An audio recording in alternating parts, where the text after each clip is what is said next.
और ये कुरान करीम के साथ साथ में गीता में मैंने पढ़ा, दातव्यमिति यद्यानम दीयते नुपकारिणे देशे काले च पात्रे च तद्दानम सात्विकम स्मृतम।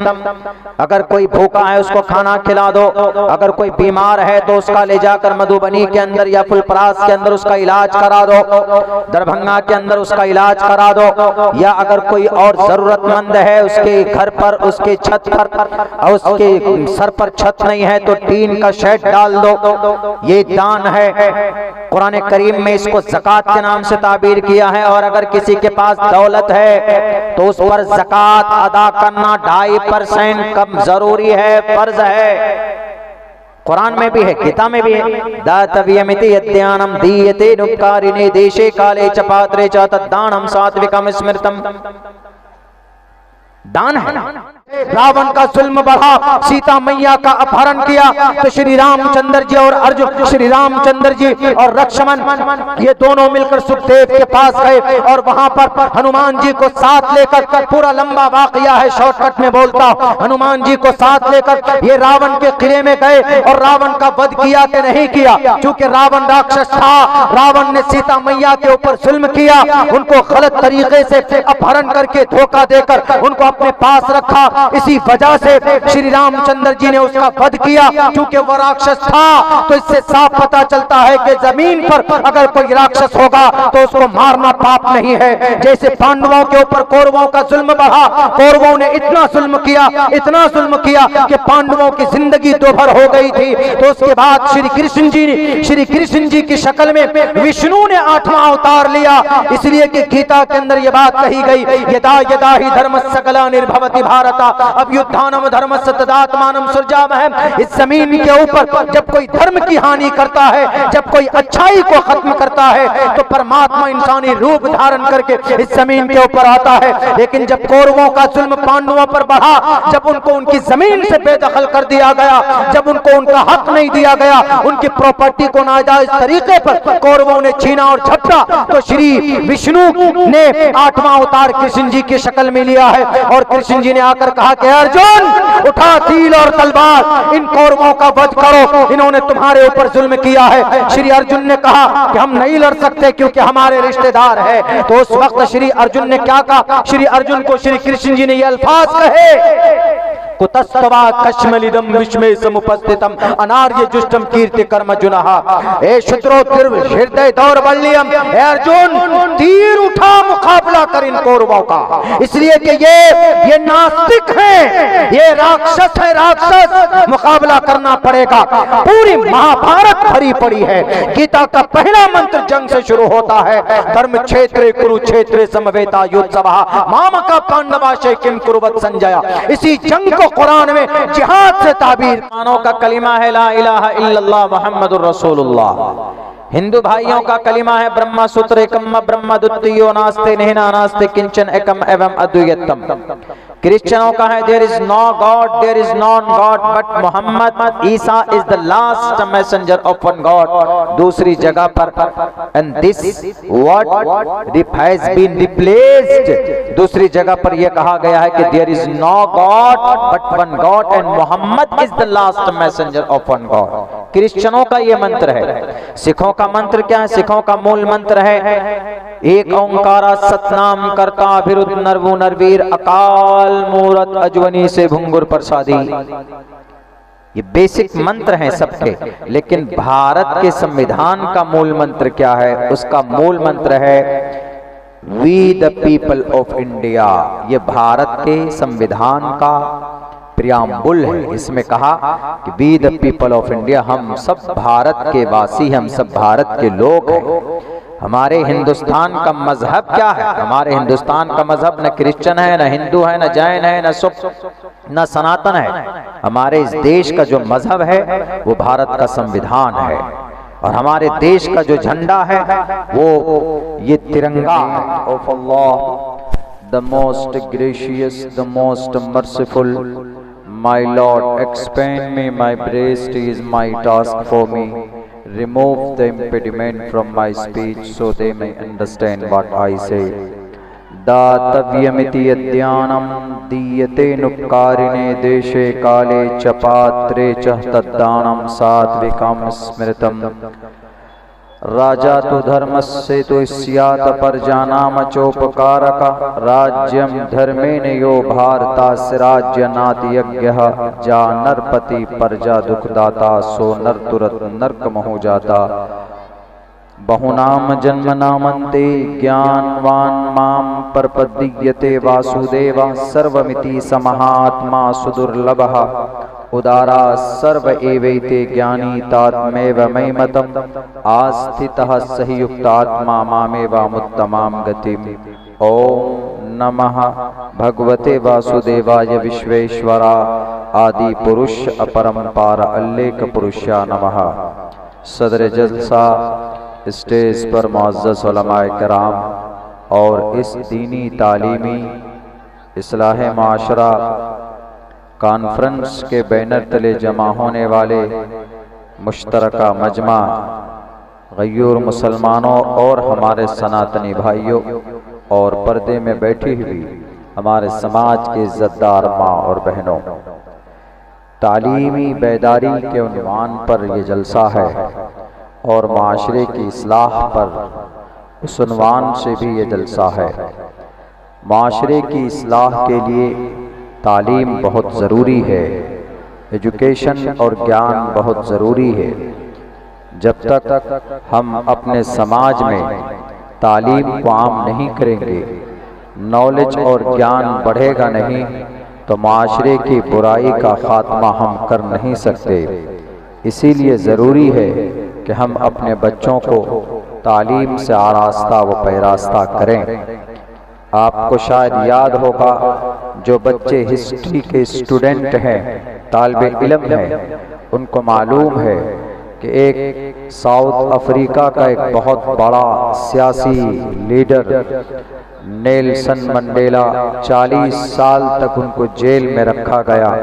लेकिन जब वो जेल से बाहर आए तो उन्होंने सबसे पहली बात जो कही वो ये कही कि education is the most powerful weapon which you can use to change the world. अगर दुनिया को बदलना है तो फिर तालीम से बेहतर कोई हथियार नहीं है।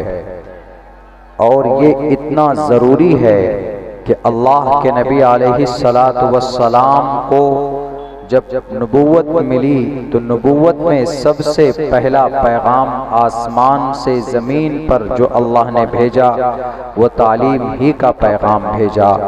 अल्लाह ने कुरान करीम की सबसे पहली आयत ये नाजिल की, इक़रा बिस्मि रब्बिकल्लज़ी खलक़ खलक़ल इंसान मिन अलक़। इक़रा का मतलब होता है पढ़ना, तालीम हासिल करना। Educate yourself, educate your child. अपने बच्चों को और अपने आप को पढ़ाइए, यानी बुराई का खात्मा करना था। चूँकि नबी पाक अलैहिस्सलाम जिस ज़माने में थे उस ज़माने में उस इलाक़े में दुनिया की तमाम तर बुराइयां पाई जाती थी, हर तरह की बुराई का वजूद था। तो उन बुराइयों के ख़ात्मे के लिए अल्लाह तबारक व तआला ने सबसे बेहतरीन निज़ाम जो अल्लाह ने नाजिल किया वो यही कि पहले तालीम दिया जाए, पहले एजुकेशन और नॉलेज दिया जाए। तो अल्लाह ने ये निज़ाम तय किया है, तो अल्लाह के निज़ाम से बेहतर इस ज़मीन पर कोई दूसरा निज़ाम नहीं हो सकता। हम अगर अपने माशरे और समाज को और अपने मुल्क को पाक करना चाहते हैं, डेवलप करना चाहते हैं, तो उसके लिए तालीम बहुत ज़रूरी है। ज्ञान बहुत एक वर्ड है, education. The primary aim of education is to prepare and to qualify the new generation for participation in the development cultural society. अगर हम अपने सोसाइटी को डेवलप करना चाहते हैं, अपने आप को डेवलप करना चाहते हैं, महान बनाना चाहते हैं, तो उसके लिए तालीम बहुत ज़रूरी है। आज के इस जलसे का उन्वान जो रखा है, मुझे बड़ी खुशी हुई है कि इस पुरफितन दौर में तालीम के नाम पर आपने ये जलसा मुनाकिद किया है। लेकिन इसके साथ साथ सिर्फ जलसे तक महदूद नहीं रहना है, बल्कि तालीम को आम करने के लिए पाठशाले कायम करना है, मकतब बनाना है, मदरसा बनाना है, स्कूल बनाना है, अपने बच्चों को तालीम देना है। अब इसमें से कुछ लोग ये कहेंगे कि बात मकतब की आ गई, फिर मदरसे की आ गई। धार्मिक एजुकेशन भी तो जरूरी है, मजहबी ज्ञान भी तो जरूरी है। कोई भी आदमी चाहे सनातनी हो चाहे मुसलमान हो, जब तक वो अपने ग्रंथ को नहीं पढ़ेगा तो उसे पता ही नहीं चलेगा कि उसका परमात्मा उससे क्या चाहता है। मुसलमान है, जब तक अपने कुरान और शरीयत को नहीं सीखेगा तो उसे पता ही नहीं चलेगा कि अल्लाह तबारक व तआला ने उसको क्यों पैदा किया है। जब मुसलमान का बच्चा कुरान पढ़ेगा, जब कोई आदमी कुरान को पढ़ेगा, तभी उसको पता चलेगा कि अल्लाह ने इंसान को क्यों पैदा किया है। वमा खलक़तुल जिन्न वल इंस इल्ला लियअबुदून, हमने इंसान और जिन्नात को अपनी परस्तिश के लिए, अपनी पूजा और अपनी भक्ति के लिए हमने पैदा किया है। और जब तालीम ही नहीं होगी और जब बच्चों को ज्ञान ही नहीं देंगे तो फिर हमें पता नहीं चलेगा कि हमारा अल्लाह हमसे क्या चाहता है, हमारा परमात्मा हमसे क्या चाहता है। इसीलिए तालीम बहुत जरूरी। अल्लाह ने सबसे पहला मैसेज आसमान से जमीन पर has been sent down the first message from the sky to the earth, जमीन पर जो उतारा है वो तालीम ही का है। सबसे पहला लफ्ज क्या है? इक़रा बिस्मि रब्बिकल्लज़ी खलक़। पढ़िए, अपने रब के नाम से पढ़िए, अपने ईश्वर के नाम से पढ़िए, अपने परमात्मा के नाम से पढ़िए। आज जो इतनी नफरतें हमारे मुल्क में हैं, बास इलाकों में, बास जगहों में हद से ज्यादा नफरत बढ़ गई है। इन नफरतों को अगर खत्म कर सकते हैं तो ज्ञान से, तालीम से, एजुकेशन से खत्म कर सकते हैं। गलत फहमी इतनी पैदा कर दी गई है एक दूसरे के खिलाफ कि बस देखना गवारा नहीं करते, पसंद नहीं करते। इसीलिए श्री कृष्ण जी ने भी कहा है, गीता के अंदर कहा है कि अगर तुमको हकीकत जानना है, अगर तुमको रियलिटी समझना है तो बस एक ही रास्ता है, एक ही उपाय है। वो क्या? धार्मिक शास्त्र, ईश्वरीय ग्रंथ को पढ़ो, मजहबी ग्रंथ को पढ़िए, तब पता चलेगा कि आपका मजहब, आपका धर्म आपसे क्या कहता है। हमारे हिंदू भाई है, वो अपने गीता को पढ़ सकते हैं, वो अपने ऋग्वेद को पढ़ सकते हैं, वो अपने यजुर्वेद को, सामवेद को, अथर्ववेद को, रामायण को, महाभारत को, वेदांत को, खैर चलिए बहुत बड़ी हो गई, वो हर जगह अवेलेबल नहीं है, लेकिन गीता है। गीता हर घर के अंदर तकरीबन आपको ये किताब, ये पुस्तक मिल सकती है। उस गीता में भी बहुत सारी अच्छी बातें हैं ज्ञान के ताल्लुक से। मैंने जो अभी 2 श्लोक पढ़े, उससे पहले 3 श्लोक मैंने पढ़े, बल्कि 5 मंत्र मैंने अभी पढ़ा है। उनमें से 5 के 5 मंत्र और श्लोक गीता के। एक तो ये पढ़ा हमने कि बहुनाम जन्म नामन्ते ज्ञानवान माम प्रपद्यते वासुदेवा सर्वमिति समहा आत्मा सुदुर्लभः। एक एक लफ्ज का तर्जमा करूंगा तो वक्त जाएगा, सिर्फ शॉर्टकट में ऐसा मतलब बताता हूं जो आसानी के साथ आप समझ सकें। इंसान को अगर महान बनना है तो ज्ञान का सहारा लेना होगा। बहुनाम जन्म नामन्ते, महात्मा सुदुर्लभः, इंसान महात्मा बनता है ज्ञान के जरिए से। और ज्ञान किसकी सिफत है? ईश्वर की सिफत है। जिस इंसान के अंदर ज्ञान आ जाए, नॉलेज आ जाए, गोया उसके अंदर, गीता ये कहती है कि उसके अंदर ईश्वर की सिफत आ गई तो गोया उसको ईश्वर समझो, यानी उसको सम्मान दो। जैसे मैं हाफिज कुरान हूँ, मैं एक तालिबे इल्म हूँ, तो कुरान करीम अल्लाह का कलाम है, मुझे शरीयत का कुछ नॉलेज है, तो गोया अल्लाह की एक सिफत है, अलीमुम बिज़ातिस सुदूर, इल्म अल्लाह की एक सिफत है जो हमें मालूम है। तो गीता ये समझाना चाहती है कि अब्दुल्ला सालिम को कुरान का हाफिज है, शरीयत का कुछ नॉलेज है, तो इनका सम्मान करो क्योंकि इनके अंदर अल्लाह की कुछ सिफत नॉलेज के एतबार से मौजूद है, इनको प्राप्त हुआ है ज्ञान में, तो उनका सम्मान करो। गीता यही कहती, बहुनाम जन्मनामन्ते ज्ञानवान माम परपद्यते वासुदेवा सर्वमिति समहात्मा सुदुर्लभः। इंसान ज्ञान से बड़ा बनता है, नाम से कोई बड़ा नहीं बनता है, कोई भी नहीं। आज जितने भी नाम है तारीख के अंदर लिखी हुई, जितने भी नाम आप देखेंगे उन सब नामों के पीछे उनका कारनामा है। उनका नाम बाद में, पहले कारनामा।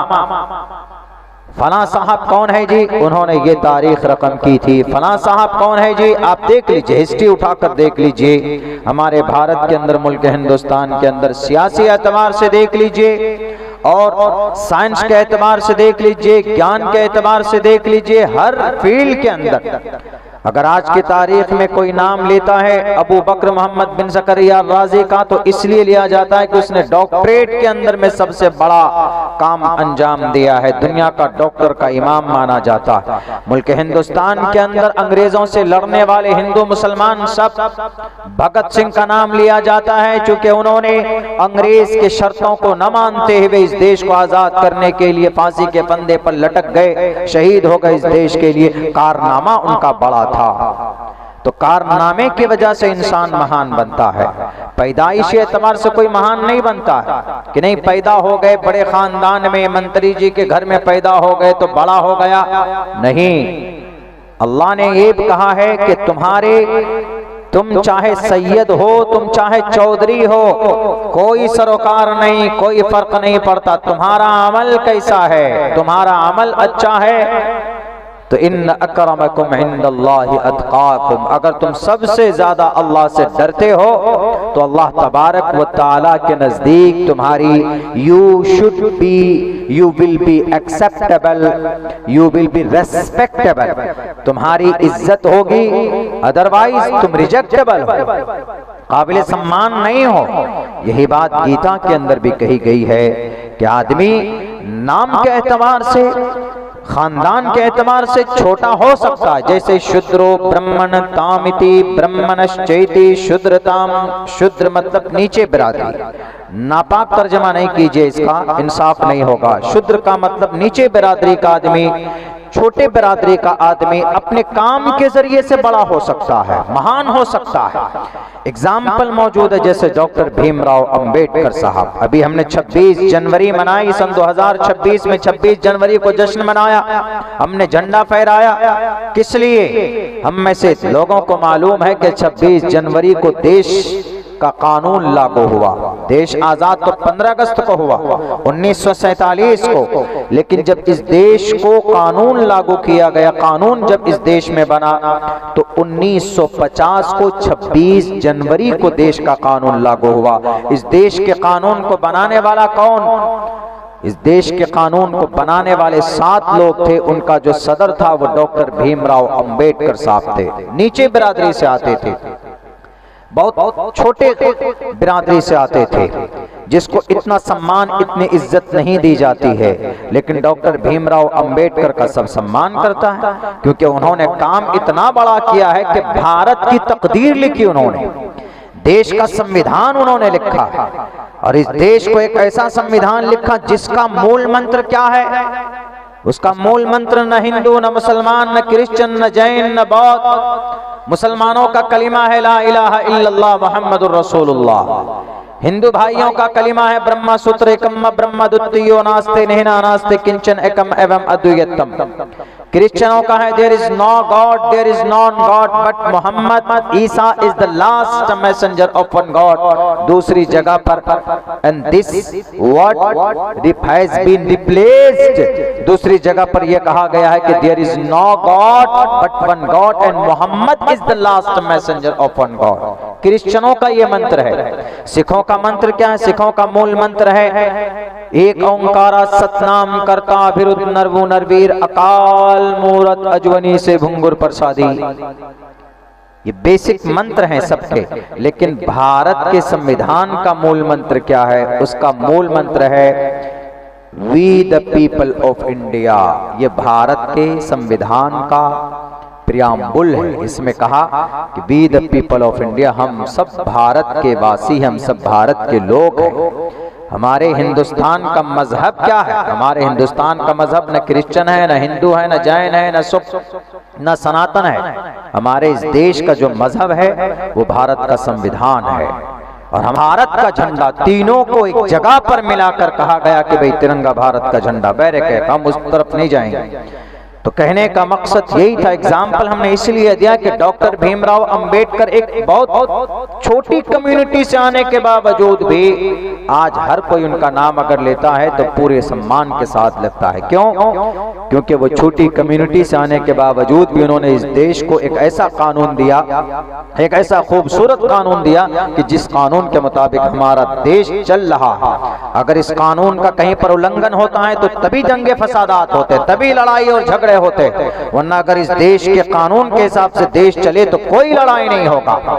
इसीलिए कि इस देश के कानून के अंदर लिखा है कि इक्वालिटी बिफोर लॉ, भारत के संविधान का दफा नंबर 14, इक्वालिटी बिफोर लॉ, सबके सब बराबर है। जब सब बराबर है तो कोई भी कानून बनेगा तो सबके लिए बराबर बनेगा। धर्म के नाम पर कोई कानून नहीं बनेगा। Article number 15, prohibition of discrimination on grounds of religion, धर्म के आधार पर नहीं बनेगा। और हर किसी की जान बराबर है, चाहे लड़की हो कि लड़का हो। ऐसा नहीं कि लड़की है, कोई छात्रा है, पढ़ रही है तो उसकी इज्जत की कोई अहमियत नहीं है। मुसलमान है कि हिंदू है कि दलित है कि आदिवासी है, सबकी जान की कीमत है। दफा number 21, protection of our life and personal liberty, article number 21 में जान की रक्षा है। आर्टिकल नंबर 25 के अंदर धर्म की आजादी है। अगर कोई मुसलमान है तो सूरह फातिहा बड़ी आसानी के साथ पढ़ सकता है। अल्हम्दुलिल्लाहि रब्बिल आलमीन अर्रहमानिर रहीम मालिकि यौमिद्दीन इय्याका नअबुदु व इय्याका नस्तईन इहदिनस सिरातल मुस्तकीम सिरातल लज़ीना अनअमता अलैहिम गैरिल मग़ज़ूबि अलैहिम वलद्दाल्लीन। कोई मना नहीं कर सकता सूरह फातिहा पढ़ने से। हमारे सनातनी भाई हैं तो अपनी इच्छा से गायत्री मंत्र पढ़ सकते हो। ओम भूर्भुवस्सुवः तत्सवितुर्वरेण्यं भर्गो दिशि दिवस्य धीमहि धियो यो न प्रचोदयात्। उसको कोई नहीं रोक सकता। मुसलमान को नमाज पढ़ने से कोई नहीं रोक सकता, हिंदू भाई को पूजा करने से कोई नहीं रोक सकता। क्यों? भारत के संविधान का दफा नंबर 25 कहता freedom of conscience and free profession practice propagation of the religion, article number 25। जब आज मैं उन गलत फहमी को आपके सामने रखना चाहता हूँ, उन गलत फहमी को मैं वेदों से और कुरान से एक्सप्लेन करना चाहता हूँ कि हकीकत क्या है। और दुनिया में कुछ नफरती लोग हैं जो इसको बढ़ावा देते हैं, वरना हमारा शास्त्र कितनी अच्छी बातें हमें सिखाता है। ग्रंथ वेदांत के अंदर कितनी अच्छी बातें बताई गई है। और कुरान तो है ही फाइनल जजमेंट, कुरान तो है ही मुसद्दक कलाम। वो बातें मैं आज आपके सामने एक्सप्लेन करना चाहता हूँ। मेरे भाइयों, अभी हमने आप लोगों के सामने में अल्लाह के नबी की एक हदीस पढ़ी है कि इस्लाम की बुनियाद 5 चीजों पर है। बुनियल इस्लाम वाला खमसिन, 5 चीजों पर। इस्लाम की जो छत है वो 5 सुतून पर है। अगर इनमें से कोई एक ना हो, इस पर आस्था ना हो किसी मुसलमान का, तो फिर वो मुकम्मल मोमिन नहीं। बुनियल इस्लाम वाला खमसिन, शहादत अल्ला इलाहा इल्लल्लाह, अल्लाह को एक मानना और मोहम्मद रसूलुल्लाह सल्लल्लाहु अलैहि वसल्लम को अल्लाह का आखिरी नबी और रसूल तस्लीम करना। अल्ला इलाहा इल्लल्लाह व अन्ना मुहम्मदन अब्दुहु व रसूलुहु, शहादत अल्ला इलाहा इल्लल्लाह, गवाही देना, अल्लाह को एक मानना। मुसलमान बनने के लिए to be a complete Muslim, to believe in one God, that is very compulsory, ये बहुत जरूरी है। अगर किसी मुसलमान का अकीदा नहीं है कि अल्लाह एक है, 2 अल्लाह, 3 अल्लाह, 4 अल्लाह, इज नॉट अ मुस्लिम। इस्लाम के अंदर में कोई शक नहीं, अकीदे के अंदर में कोई गड़बड़ी नहीं, बस फाइनल यस या नो। अल्लाह को एक मानो या मत मानो। मानोगे मोमिन। शहादत अल्ला इलाहा इल्लल्लाह, अल्लाह को एक मानना। यही कहा है ला इलाहा इल्लल्लाह, अल्लाह के सिवा कोई माबूद नहीं, कि अल्लाह एक है। यही पैगाम वेद में भी है यही पैगाम यजुर्वेद में भी है, यही पैगाम अथर्ववेद में भी है, यही पैगाम पुराणों में भी है। जैसे मुसलमान पढ़ता ला इलाहा इल्लल्लाह मुहम्मदुर रसूलुल्लाह, वेद में है एकम ब्रह्म द्वितीयो नास्ते नैना नास्ते किंचन एकम एवं अद्वैतम एको देवा सर्वभूतेषु गोड़ा। देव एक, परमात्मा एक, कोई फर्क है नहीं, तो झगड़ा। दूसरा ऑर्डर क्या है कुरान का? दूसरा ऑर्डर कुरान का यह है इकामिस सलाह, नमाज कायम कीजिए। नमाज जरूरी ईमान लाने के बाद जो सबसे पहला दीन का एक अहम फरीजा है वो नमाज। आज 80% मुसलमान नमाज नहीं पढ़ता है, जानबूझकर नमाज छोड़ देता है। जानबूझकर नमाज छोड़ने वाले मुसलमानों, अल्लाह के नबी की हदीस है, पढ़िए, मन तरकस्सलात मुतअम्मिदन फक़द कफ़र। जानबूझकर नमाज छोड़ने की वजह से आप कुफ्र के दरवाजे तक पहुंच जाते हैं, आप काफिर बन जाते हैं। हिंदू भाई कहेंगे कि अरे काफिर तो हिंदुओं को बोलते, बिल्कुल नहीं, काफिर हिंदू को नहीं बोला जाता। अगर कोई मुसलमान नमाज का इनकार कर दे, कलीमे का इनकार कर दे, रोजे का इनकार कर दे, हज का इनकार कर दे, किसी एक चीज का इनकार कर दे, वो काफिर हो जाए। काफिर का मतलब नास्तिक, काफिर का मतलब सिर्फ हिंदू नहीं है, काफिर का मतलब न मानने वाला। ये काफिर, कफरा यकफुरु कुफ्रन, this is Arabic word, it means don't obey the rule the command of ईश्वरात अल्लाह। ईश्वर को ना मानना, उसको नास्तिक, संस्कृत में नास्तिक बोलते हैं, हिंदी में नास्तिक बोलते हैं, उसको अरबी में काफिर बोलते हैं। और एक मुसलमान भी काफिर हो सकता है। यानी जो अगर जानबूझकर नमाज छोड़ेगा, गोया वो अल्लाह के फरीजे का इनकार कर रहा है, तो नास्तिक। इसीलिए कहा है इमाम अहमद इब्न हम्बल ने कहा कि काफिर बन जाता है वो, क्यों? जानबूझकर नमाज क्यों छोड़ रहा है। मन तरकस्सलात मुतअम्मिदन फक़द कफ़र। इमाम अबू हनीफा रहमतुल्लाह अलैह फरमाते हैं काफिर तो नहीं बनता, लेकिन कुफ्र के करीब करीब पहुंच जाता है। इसलिए हमारे जितने भी मुसलमान नमाज नहीं पढ़ते, जानबूझकर नमाज छोड़ देते, अजान की आवाज कानों तक पहुंचती है, घरों में बैठे रहते हैं, अपने कारोबार में, तिजारत में लगे रहते हैं, आप नमाज अदा नहीं करते। वक्त नहीं है तो आप जमात के साथ मत पढ़िए, नो प्रॉब्लम, चलेगा। लेकिन वक्त पे नमाज अदा करना, जो 2-2.5 घंटे, जैसे जोहर का वक्त अगर 1 बजे शुरू होकर 3 बजे तक वक्त रहता है, तो इन 2 घंटे के अंदर you have to offer Salat. This is a great responsibility for you, के लिए जरूरी। आप दुकान पे हैं तो दुकान में काम निपटा कर नमाज वहीं पढ़ लीजिए, आप पर से फरीज़ा अदा हो जाएगा। हाँ, बेहतर है कि आप जमात से पढ़िए, अगर आपके पास वक्त है तो जमात से पढ़िए, पढ़ सकते हैं, नो प्रॉब्लम। तो पहले मानने के बाद, अल्लाह को एक मानने के बाद, दूसरा सबसे बड़ा फरीज़ा क्या है? नमाज अदा करना। नमाज पढ़ना जरूरी है। साष्टांग हिंदू धर्म के अंदर भी कहा गया, 100 अष्टांग। ईश्वर के करीब जाना है तो 100 अष्टांग करो, साष्टांग करो। पथमा दारका जीववादियो दिदियन मुजियते तृतीयानन को डला कार्य चतुर्थर देव चंद्र का पंचम बिंदु संयुक्ता। पथमा दारका, ईश्वर की पूजा करना है तो सीधे खड़े हो जाओ, कभी थोड़ा झुक जाओ, कभी थोड़ा कुंडली मारकर बैठ जाओ, कभी थोड़ा शांति के साथ बैठो, और कभी आखिरी में अपनी शांति से, योग शांति से। बताइए, नमाज में भी यही सारी चीजें होती कि नहीं होती? आदमी सीधा खड़ा होता है, रुकू करता है, झुक जाता है, फिर सजदे में जाता है, फिर कुंडली मारकर बैठता है, कायदा उला कायदा खीरा करता है, ये सब चीजें हैं। अब बताइए कहाँ पर फर्क है, कहाँ पर लड़ाई है, कहाँ पर झगड़ा है? खामखा की चीजें हैं जो लोगों के बीच में इतना क्रिमिनल बनाकर पेश किया गया, इतनी नफरती चीजें बनाकर पेश की गई है।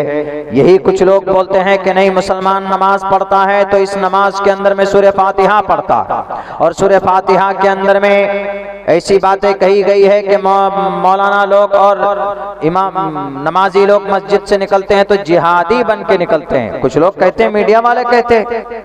सूरह फातिहा का तर्जमा करता हूँ, सुनिए तो आप खुद ही फैसला करेंगे कि भाई इसके अंदर अल्लाह ने क्या बयान फरमाया। अल्हम्दुलिल्लाहि रब्बिल आलमीन अर्रहमानिर रहीम मालिकि यौमिद्दीन इय्याका नअबुदु व इय्याका नस्तईन इहदिनस सिरातल मुस्तकीम सिरातल लज़ीना अनअमता अलैहिम गैरिल मग़ज़ूबि अलैहिम वलद्दाल्लीन। इस कुरान के एक हर्फ को पढ़ने पर 10 नेकी है। 140 हर्फ है, हमको 1400 नेकी मिल गई अभी सूरह फातिहा। इसलिए कुरान की तिलावत किया कीजिए हमारे मुस्लिम भाइयों, और हमारे नॉन मुस्लिम भाइयों आप भी ग्रंथ पढ़िए कभी कभी। मैं पढ़ता हूँ ना गीता, ऐसा तो नहीं कि मैं गीता पढ़ता हूँ। अभी मैंने गायत्री मंत्र पढ़ा, हनुमान चालीसा पढ़ूंगा, कोई और मंत्र श्लोक पढ़ूंगा तो मुझ पर कोई गुनाह लिखेगा नहीं। एज अ नॉलेज कहाँ क्या है, वेदों में क्या है, कुरान में क्या, हदीस में क्या है। जब तक आप पढ़ेंगे नहीं तो आपको रियलिटी का पता नहीं चलेगा। जब तक आप पढ़ेंगे नहीं तब तक आपको इन मीडिया वालों की साजिश का पता नहीं चलेगा। जब तक आप पढ़ेंगे नहीं तो आपको श्री रामचंद्र जी की जीवनी के बारे में पता नहीं चलेगा। मोहम्मद रसूलुल्लाह सल्लल्लाहु अलैहि वसल्लम के अंतिम संदेश के बारे में आपको पता नहीं चलेगा। सूरह फातिहा, इसका तर्जमा क्या है? अल्हम्दुलिल्लाहि रब्बिल आलमीन, तमाम तारीफ उस रब के लिए है जो दोनों जहान का पालनहार है।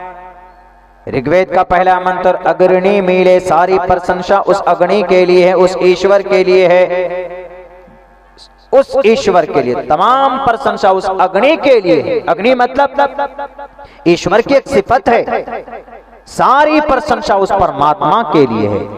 कुरान करीम की पहली आयत अल्हम्दुलिल्लाहि रब्बिल आलमीन, तमाम तारीफ उस अल्लाह के लिए जो दोनों जहान का रब है। अर्रहमानिर रहीम, जो बड़ा मेहरबान निहायत रहम वाला है।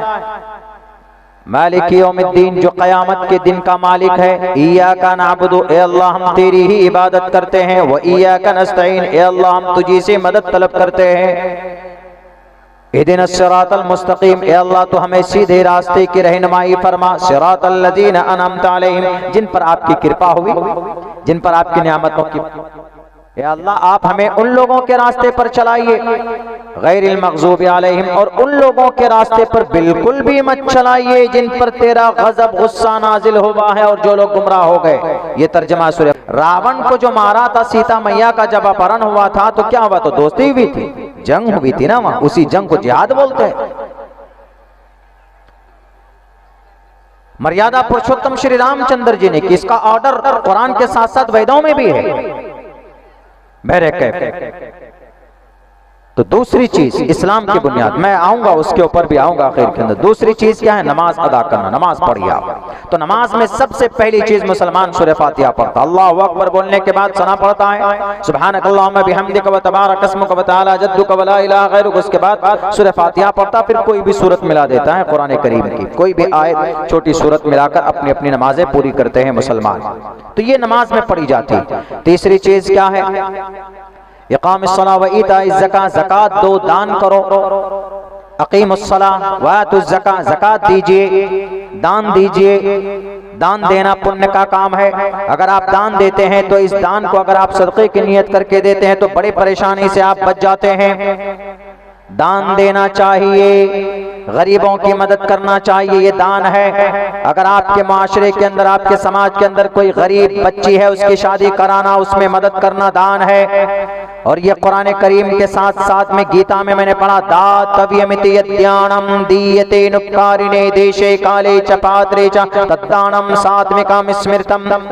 अगर कोई भूखा है उसको खाना खिला दो, अगर कोई बीमार है तो उसका ले जाकर मधुबनी के अंदर या फुलपरास के अंदर उसका इलाज करा दो, दरभंगा के अंदर उसका इलाज करा दो। या अगर कोई और जरूरतमंद है उसके घर पर, उसके छत पर, उसके सर पर छत नहीं है तो टीन का शेड डाल दो, ये दान है।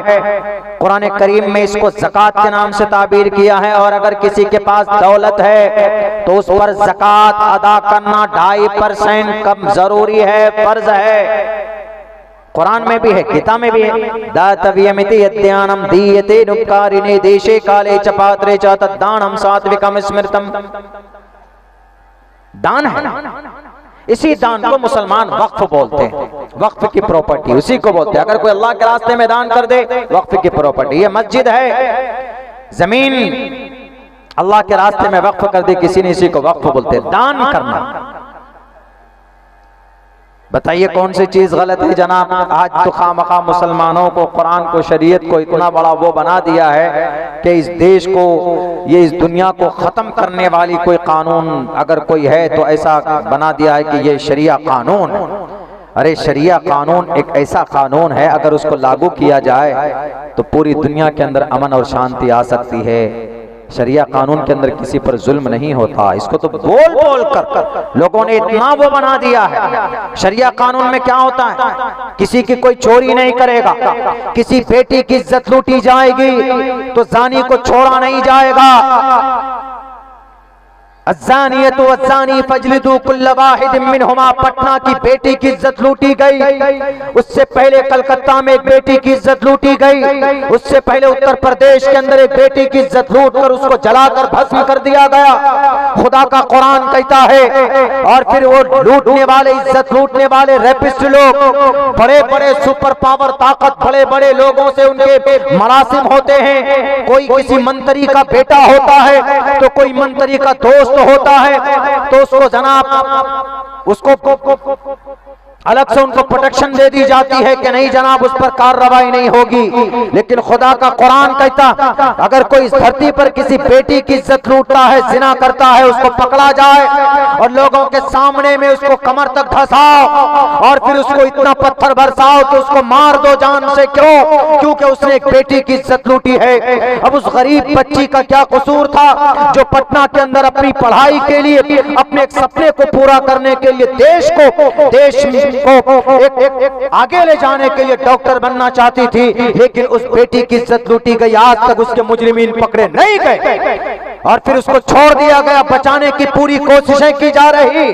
अल्लाह का कुरान कहता है, वला ताखुजुकुम बिहिमा राफतुन फी दीनिल्लाह, अगर वो जानी, अगर किसी बड़े, किसी मंत्री का, किसी संतरी का, किसी प्रॉपर्टी, किसी बिजनेसमैन का या किसी उद्योगपति आदमी का रिश्तेदार है, कोई भी है, इस्लाम के अंदर नहीं चलेगा, बल्कि उसको कैफरे किरदार तक पहुंचना चाहिए। यह है शरिया कानून। अगर किसी बेटी की इज्जत लूटी जाती है तो उसको इंसाफ मिलना चाहिए। पूछे उन माओं से जिनकी बेटियों की इज्जतें लूटी गई। शरिया कानून इसको बोलते, इसको तो खामखा वैसे बना दिया कि शरिया कानून, शरिया कानून। नहीं जनाब, जिस कानून के अंदर अल्लाह के नबी अलैहिस्सलातु वस्सलाम ने पड़ोसी की रियायत रखी हो, वो किसी पर जुल्म नहीं कर सकता, जालिम नहीं बन सकता। बहरकैफ इक़ामिस्सलाह व ईताइज़ ज़कात, ज़कात दीजिए, व सौम रमज़ान, व्रत रखिए। कुरान में है, अभी रमजान का महीना आने वाला, 2-3 दिन के बाद में इंशाअल्लाह रमजान शुरू होगा। इस रमजान का फायदा क्या? 1 महीने तक लोग भूखे रहते हैं, इसका फायदा क्या? कुतिबा अलैकुमुस्सियाम कमा कुतिबा अलल्लज़ीना मिन क़ब्लिकुम लअल्लकुम तत्तक़ून, ताकि तुम्हारे अंदर डर पैदा हो, तक़वा पैदा हो जाए। इसीलिए अल्लाह कहता है कि 1 महीने का रोजा रखो। अल्लाह का ऑर्डर है, दिस इज कमांड ऑफ अल्लाह सुब्हानहू व तआला। और इसका मकसद भूखा रखना नहीं है। आदमी जब भूखा रहता है तो आदमी के गुनाहों की वजह से जो अंदर जंग जम जाता है तो उससे पाक और पवित्र हो जाता है इस रोजे की बरकत से। आप भूखे रहिए, आप बहुत सारी बीमारियों से दूर हो सकते हैं। रातों को जो 10 बजे, 11 बजे, 12 बजे, 1 बजे रात को डेली जो हमेशा लोग खाना खाते हैं, पेट भर भर कर खाते हैं, मगरिब के बाद भी खाएंगे, इशा के बाद भी खाएंगे, 12 बजे रात में भी खाएंगे, वो हमेशा बीमारी के, वो आदमी हमेशा से बीमारी के शिकार होते हैं। हम लोग रातों को जागते हैं। हमने एक डॉक्टर से पूछा कि डॉक्टर साहब जरा बताइए, हम लोग रातों को बहुत कम सोते हैं, दिन में सोते हैं, रातों को सफर रहता है अक्सर, तो नींद पूरी नहीं होगी तो दुनिया की सारी बीमारियों के हम शिकार हो सकते हैं। उन्होंने कहा कि ऐसा नहीं है, आर्मी लोग, पुलिस वाले कैसे जागते हैं? महीनों महीनों तक उनकी ड्यूटी होती है, रातों को नहीं सोते हैं वो लोग। इसका एक ही तरीका है, वो ये है कि रात को अपनी मशीनरी को आप आराम दीजिए, यानी कि शाम को 7 बजे से पहले जो भी खाना है खा लीजिए, 7 बजे के बाद मत खाइए। 7 बजे से लेकर सुबह 7 बजे तक भूखे रहिए, आप कुछ भी मत जाने दीजिए पेट में। कभी अगर भूख लगे तो दूध या गर्म पानी 1 गिलास पी लीजिए, तो आपका जो एब्डोमेन सिस्टम है वो आपका बिल्कुल ठीक काम करेगा, कभी भी आपको कोई बीमारी नहीं हो सकती। आप पूरी जिंदगी दिन में रात में जागते रहिए, नो प्रॉब्लम, कोई दिक्कत नहीं। एक निजाम, एक सिस्टम है। ज्यादा खाएंगे तो बीमारी होगी, कम खाएंगे। मैं अपनी बात आपको बताऊं कि अल्लाह के फजल से 11-12 साल से मुझे बुखार नहीं चढ़ा, फीवर नहीं, अल्लाह के फजल से। अब्डोमेन सिस्टम इतना अच्छा है कि अगर जाड़े के मौसम में जोहर में वजू कर लूं तो ईशा की नमाज आसानी के साथ पढ़ सकता हूं। क्यों? आप मेरे सामने, मैं अपनी तारीफ नहीं कर रहा हूं, मैंने कहीं नहीं बोला, यहां सिर्फ मैं बोल रहा हूं। मेरे सामने कितना अच्छा खाना रख दीजिए, मुझे सिंपल खाना ज्यादा पसंद है, बहुत सिंपल खाना। रोटी है, सूखी रोटी आप खाइए, चाय के साथ खाइए, नो प्रॉब्लम, कोई दिक्कत नहीं। जंक फूड बहुत खाते हैं हमारे बच्चे, फास्ट फूड बहुत खाते हैं, चिकन, बर्गर, ये सब चीजें, मच्छी वगैरह खाते हैं, तली हुई चीजें खाते हैं। नहीं, सिंपल साधारण खाना खाइए तो आपकी सेहत की उसके अंदर हिफाजत होती रहेगी। खैर, मैं डॉक्टर तो हूं नहीं। तो दूसरी बात क्या, रमजान के ताल्लुक से जो बात थी, रमजान है, हिंदू भाइयों में व्रत है, ये ऑर्डर है, इस्लाम की बुनियाद है। आखिर पिलर क्या है? वल हज, हज करना, अल्लाह के घर की परिक्रमा करना, तवाफ करना। हमारे हिंदू भाई भी करते हैं, हमारे हज भाई तीर्थ यात्रा में जाते हैं। कहीं जाते हैं, कहां पर? यहाँ कभी बनारस चले जाते हैं या कभी हरिद्वार चले जाते हैं, जिसको वो जो हम लोग बोलते हैं बोल बम वाले भाई साहब, जो पीले कपड़े पहन करके जो गंगा लेने के लिए जाते हैं, वो एक तरह से तीर्थ यात्रा, उनका कॉन्सेप्ट है, उनका अकीदा है। तो इस्लाम में ये 5 चीजें जरूरी है, और ये 5 चीजें किसी न किसी दर्जे में सनातन भाइयों के यहाँ मौजूद है। तीर्थ यात्रा में हमारे हिंदू भाई जाएंगे तो पैर में चप्पल नहीं होगा, बिना चप्पल के जाएंगे, सर के बाल छोटे होंगे, सिर्फ 2 कपड़े होंगे, भगवा गेरवे रंग के। और मुसलमान अगर हज करने जाता है तो मुसलमानों के भी एहराम के कपड़े 2 ही होते हैं, सिलेबे नहीं होते, और उनके पैर में चप्पल होगा, कोई बहुत बेहतर चप्पल नहीं पहन सकते। उनके भी सर के बाल मुंडते हैं, और उनके लिए खास जगह है, वो बैतुल्लाह है, जहां पर तवाफ करते हैं। वहां अरकान, हज के अरकान है, और हज हर किसी पर फर्ज नहीं है, बल्कि कुछ जरूरी, कुछ साहिबे निसाब लोगों के ऊपर फर्ज है। ये है मजहब इस्लाम के 5 अरकान, बुनियल इस्लाम वाला खम्सिन शहादत, जिस पर इस्लाम की बुनियाद है। अब बताइए, किसी न किसी दर्जे में हमारे सनातनी भाइयों, आपकी किताबों के अंदर भी ये चीजें पाई जाती है। फिर झगड़ा किस बात में है? कि नहीं जनाब, झगड़ा इस बात में है कि आपके नबी पाक अलैहिस्सलातु वस्सलाम ने, एक तो यह है कि 9 साल की उम्र में अम्मा आयशा से क्यों शादी किया? छोटी बच्ची से एक 50-51 साल का एक उम्र दराज आदमी क्यों शादी कर लेगा?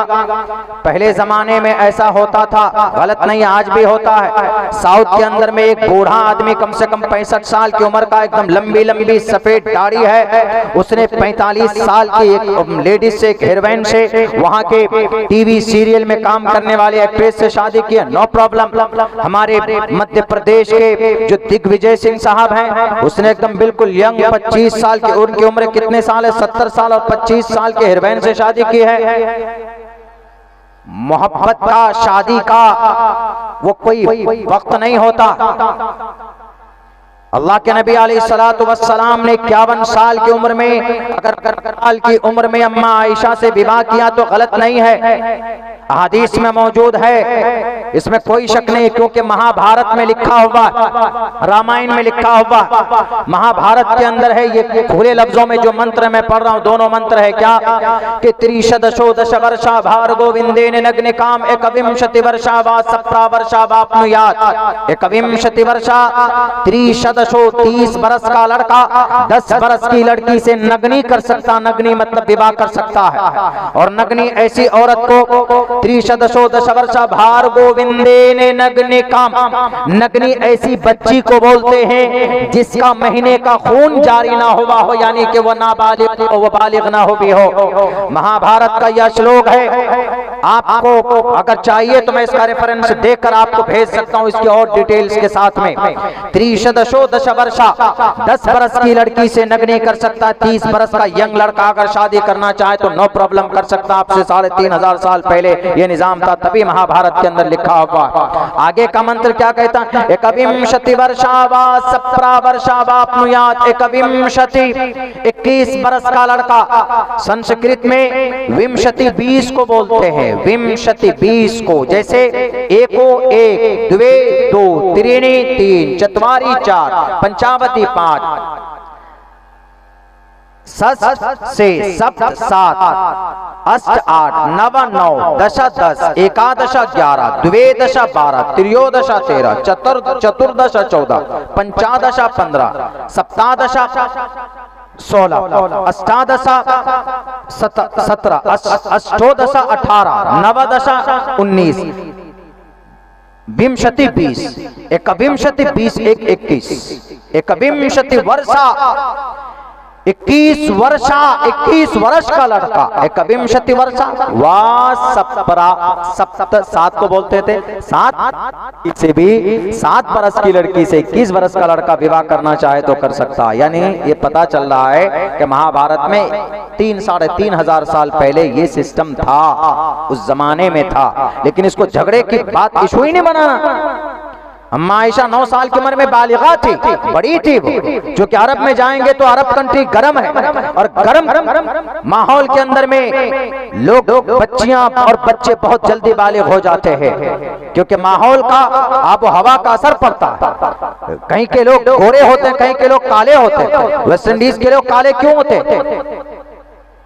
और फिर हमारे भारत में पंजाब के इलाके में चले जाइए, कश्मीर के इलाके में चले जाइए, शिमला के इलाके में चले जाइए, कुल्लू मनाली की तरफ चले जाएंगे, गोरे गोरे होते हैं, क्योंकि वहाँ की आबो हवा, वहाँ के क्लाइमेट ऐसा है। यहीं पर आप चले जाइए साउथ की तरफ, केरला की तरफ चले जाइए, चाइना ये चेन्नई की तरफ चले जाइए, आप देखकर दिन में ही डर जाएंगे आप, इतने खतरनाक उनकी आंखें होती है, इतना कलरफुल काले काले होते हैं। वो अल्लाह से लड़ेंगे कि हमको क्यों काला पैदा किया। अल्लाह कहेगा कि भाई वहाँ का आप वहाँ के आबो हवा ही ऐसा है। बहरकैफ ये क्लाइमेट के ऊपर डिपेंड करता है। तो अम्मा आयशा 9 साल की उम्र में बालिगा हो चुकी थी, इसलिए इस पर कोई झगड़ा ही नहीं होना चाहिए। दूसरी चीज, आज की तारीख में कुछ लोग बोलते हैं कि नहीं जनाब, मजहब इस्लाम के अंदर में जिहाद है। 213 मदरसे उत्तराखंड में बंद किए गए सिर्फ इसलिए कि कुरान पढ़ाया जाता और कुरान करीम में जिहाद है। ये भी गलत बात है। कुरान करीम में जिहाद नहीं है। कुरान करीम में जिन आयतों में जिहाद के ऑर्डर है उसका मतलब गलत है। जिहाद है, लफ्ज जिहाद है और उसकी इजाजत भी है, लेकिन उसका मतलब गलत तरीके पर समझाया गया। कैसे, मैं उसको समझाने की भरपूर कोशिश करता हूँ। अल्लाह के नबी अलैहिस्सलाम को नबूवत मिली 40 साल की उम्र में, 63 साल की उम्र में आप यहाँ इस दुनिया से गए, यानी गोया आप अलैहिस्सलातु वस्सलाम नबी और रसूल बनकर इस धरती में रहे 23 साल तक। 23 साल के अंदर जो जिहाद की आयत मतलब लड़ने का ऑर्डर अल्लाह के नबी को 14 साल के बाद मिली, यानी 14 साल तक अल्लाह के नबी को परमिशन नहीं थी लड़ने की, आप लड़ नहीं सकते ए मोहम्मद। उज़िना लिल्लज़ीना युक़ातलूना बिअन्नहुम ज़ुलिमू व इन्नल्लाहा अला नस्रिहिम लक़दीर। सूरह हज की 38वें नंबर की आयत है। अल्लाह ने कुरान करीम में अल्लाह के नबी को यह कहा 14 साल के बाद कि अल्लाह के नबी आप लड़िए, मुकाबला कीजिए। किन लोगों से? जो लोग आप पर जुल्म करते हैं, जो लोग आपसे लड़ते हैं, उनसे लड़िए। इन्हें कहा कि हिंदू से लड़िए, इन्हें कहा कि क्रिश्चियन से लड़िए। वहां तो हिंदू थे भी नहीं, हमारे सनातनी भाई नहीं थे वहां। क्रिश्चियन, यहूद और नसारा, उनसे लड़िए। उज़िना लिल्लज़ीना युक़ातलूना बिअन्नहुम ज़ुलिमू, उन लोगों से लड़िए कि जिन पर जुल्म किया गया है, उनकी तरफ से लड़िए। जो लोग जालिम हैं, जो लड़ते हैं आपसे, आपको घर से निकाला, अल्लाह के नबी को तब 14 साल बाद, यानी आसमान से पहली वही आए हुए 14 साल हो गए, कोई लड़ाई नहीं, यानी इतनी तकलीफें दी गई, तब भी अल्लाह के नबी ने हाथ नहीं उठाया किसी के ऊपर। और ये ऑर्डर वैद में, ऋग्वेद में रुद्रवो गिरीवाश्रयित पिशाच अब ब्रह्मादुवीशो जहि तुवम तूर्यतरुषतः सत्यम विभाजने। अब ब्रह्मादुवीश, ब्रह्मा की बात जो नहीं मानता है, यानी जो राक्षस है इस धरती के ऊपर लोगों को तकलीफ पहुंचाता है, लोगों के हुकूक को नाजायज तरीके पर कब्जा करता है, तो उनको क्या करो। अल्लाह के नबी अलैहिस्सलातु वस्सलाम जालिम होते तो अल्लाह के नबी डे 1 से जिस दिन इक़रा बिस्म नाजिल हुई थी, उसी दिन से अल्लाह के नबी तलवार लेते। हजरत अबू बकर सिद्दीक को भी कहते, हजरत अबू तालिब को भी कहते, और आपके साथ जो जो साहबी थे कहते चलो जी कलिमे की तबलीग करो, जो कलिमा पढ़ेगा, जो कलिमा पढ़ लेगा आसानी के साथ उसको छोड़ देंगे, और जो कलिमा नहीं पढ़ेगा उसको यहीं पर मार देंगे और यहीं पर खत्म कर देंगे। लेकिन पता है आपको ऐसा नहीं हुआ। अल्लाह के नबी अलैहिस्सलातु वस्सलाम मक्का में छुपकर 3 साल तक सिर्फ ये कहते रहे, या अय्युहन्नास क़ूलू ला इलाहा इल्लल्लाह तुफ्लिहू। इसका अर्थ होता है, ए आदम की औलाद, ए मनुष्यों, ए दुनिया में बसने वाले इंसानों, जिस परमात्मा ने तुमको पैदा किया उस एक परमात्मा की भक्ति करो। कोई गलत जुमला या कोई गलत बात है? बिल्कुल नहीं है। तो लोगों ने आपकी मखालफत शुरू की, आपके दुश्मन हो गए। और दुश्मनी सिर्फ इस बात पर नहीं कि आपकी बात नहीं मानेंगे, दुश्मनी इतनी बढ़ी कि हजरत बीबी सुमैया के जिस्म को पीठ से फाड़ा गया, उनके जिस्म के 2 टुकड़े किए गए। बिलाल हबशी को अरब की तपती हुई रेत में लिटाकर ऊपर से भारी पत्थर का चट्टान रखा गया। नबी पाक अलैहिस्सलाम को खबर लगी तो अल्लाह के नबी ने कहा कि ए बिलाल सब्र करो, अल्लाह जन्नत देगा। बीबी सुमैया के बारे में आवाज पहुंची अल्लाह के नबी को, तो अल्लाह के नबी ने कहा कि सुमैया को जन्नत मिलेगी, जन्नत जाएगी। खब्बाब बिन अरत को अंगारों पर लिटाकर, यही अबू जहल जो राक्षस था, उन्होंने उनके जिस्म को भूना। तब भी अल्लाह के नबी ने कहा कि खब्बाब को कहो कि सब्र करे, जन्नत में जाएगा। अल्लाह के नबी को 3 साल तक एक घाटी के अंदर बंद कर दिया गया। किसने? अबू जहल, उतबा, शैबा, वलीद, हंजला, मुगीरा। ये कौन लोग थे? ये राक्षस रावण के तरह थे, ये कौरवों के तरह जालिम थे, ये दुर्गम राक्षस के तरह थे, ये अंधकासुर के तरह थे, ये भस्मासुर के तरह थे। ये नाम मैं इसलिए ले रहा हूं ताकि हिंदू भाइयों को हमारा समझना आसान हो। ये वो लोग थे जिन्होंने समाज के अंदर एक अच्छे तबका, एक अच्छी जमात की मखालफत की और तकलीफें दी। अल्लाह के नबी को 3 साल तक शैबे अबी तालिब में बंद कर दिया गया। अबू जहल इस उम्मत का फिरौन, इस उम्मत का रावण, इस उम्मत का अबू जहल, वो कहता है कि कोई सामान बाहर से अंदर नहीं जाएगा और अंदर से बाहर कोई नहीं आएगा। सहाबा 2 साल तक रहे, 2 साल के अंदर खाने पीने की सारी चीजें खत्म हो गई। नबी और उनके सहाबा तड़प से, भूख से तड़पने लगे। माँ के गोद में जो छोटे बच्चे थे, उनके हलक में जो दूध का घोंट जाता था, माँ भूखी रहती थी, उनकी छातियों में दूध आना बंद हो गया, बच्चे भूख से तड़पते थे। माँ ने कहा कि हम अपना सर पटक कर मर जाएंगे, हम अपने बच्चों को इस हालत में नहीं देख सकते। अल्लाह के नबी ने कहा कि सब्र करो, सब्र करो, सब्र करो। जो लोग बोलते हैं कि नबी ने तलवार उठाकर जिहाद बुलंद किया, जिहाद के जरिए से मुकाबला किया, बिल्कुल गलत है। जैसे रावण का जुल्म बढ़ा, सीता मैया का अपहरण किया, तो श्री रामचंद्र जी और अर्जुन, श्री रामचंद्र जी और लक्ष्मण, ये दोनों मिलकर सुखदेव के पास गए और वहां पर हनुमान जी को साथ लेकर, पूरा लंबा वाकया है, शॉर्टकट में बोलता हूं, हनुमान जी को साथ लेकर ये रावण के किले में गए और रावण का वध किया कि नहीं किया? क्योंकि रावण राक्षस था, रावण ने सीता मैया के ऊपर जुल्म किया, उनको गलत तरीके से अपहरण करके, धोखा देकर उनको अपने पास रखा। इसी वजह से श्री रामचंद्र जी ने उसका वध किया, क्योंकि वह राक्षस था। तो इससे साफ पता चलता है कि जमीन पर अगर कोई राक्षस होगा तो उसको मारना पाप नहीं है। जैसे पांडवों के ऊपर कौरवों का जुल्म बढ़ा, कौरवों ने इतना जुल्म किया, इतना जुल्म किया कि पांडवों की जिंदगी दोभर हो गई थी। तो उसके बाद श्री कृष्ण जी की शक्ल में विष्णु ने 8वां अवतार लिया। इसलिए कि गीता के अंदर यह बात कही गई, यदा यदा ही धर्मस्य ग्लानिर्भवति भारत अभ्युत्थानम धर्मस्य तदात्मानं सृजामहे। इस जमीन के ऊपर जब कोई धर्म की हानि करता है, जब कोई अच्छाई को खत्म करता है, तो परमात्मा इंसानी रूप धारण करके इस जमीन के ऊपर आता है। लेकिन जब कौरवों का जुल्म पांडवों पर बढ़ा, जब उनको उनकी जमीन से बेदखल कर दिया गया, जब उनको उनका हक नहीं दिया गया, उनकी प्रॉपर्टी को नाजायज तरीके पर कौरवों ने छीना और झपटा, तो श्री विष्णु ने 8वां अवतार कृष्ण जी की शक्ल में लिया है। और कृष्ण जी ने आकर कहा कि अर्जुन, उठा तीर और तलवार, इन कौरवों का वध करो, इन्होंने तुम्हारे ऊपर जुल्म किया है। श्री अर्जुन ने कहा कि हम नहीं लड़ सकते क्योंकि हमारे रिश्तेदार है। तो उस वक्त श्री अर्जुन ने क्या कहा? श्री अर्जुन को श्री कृष्ण जी ने ये अल्फाज कहे, कुतस्तवा कश्मलिदम विस्मय समुपस्थितम अनार्य जुष्टम कीर्ति कर्म जुनः। ए शत्रो हृदय दौर्बल्यम, ए अर्जुन तीर उठा, मुकाबला कर इन कौरवों का। इसलिए कि ये नास्तिक हैं, ये राक्षस है, राक्षस, मुकाबला करना पड़ेगा। पूरी महाभारत भरी पड़ी है। गीता का पहला मंत्र जंग से शुरू होता है, धर्म क्षेत्रे कुरुक्षेत्रे समवेता युद्धसभा मामका पांडवाशय किम कुरुवत संजय। इसी जंग को को कुरान में जिहाद से ताबीर करते हैं। जैसे श्री रामचंद्र जी ने रावण का खात्मा किया चूंकि राक्षस था, जैसे कौरवों का खात्मा पांडवों ने किया चूंकि राक्षस और जुल्म बढ़ गया था, जैसे दुर्गम राक्षस का जुल्म बढ़ा तो भगवती मां ने दुर्गा का अवतार लेकर राक्षस दुर्गम का वध किया और फिर भस्मासुर अंधकासुर की काली की सूरत में अवतार लेकर उनका वध किया। ऐसे ही अबू जहल जालिम था, अबू जहल बीबी सुमैया के जिस्म के टुकड़े करने वाला था, अबू जहल हजरत बिलाल हबशी को तकलीफ देने वाला था। तब अल्लाह तबारक व तआला ने कहा कि मोहम्मद ये राक्षस है। मैदान बद्र में 2 बच्चों के जरिए से अबू जहल का खात्मा हुआ तो कोई गलत हुआ? बिल्कुल नहीं होना चाहिए।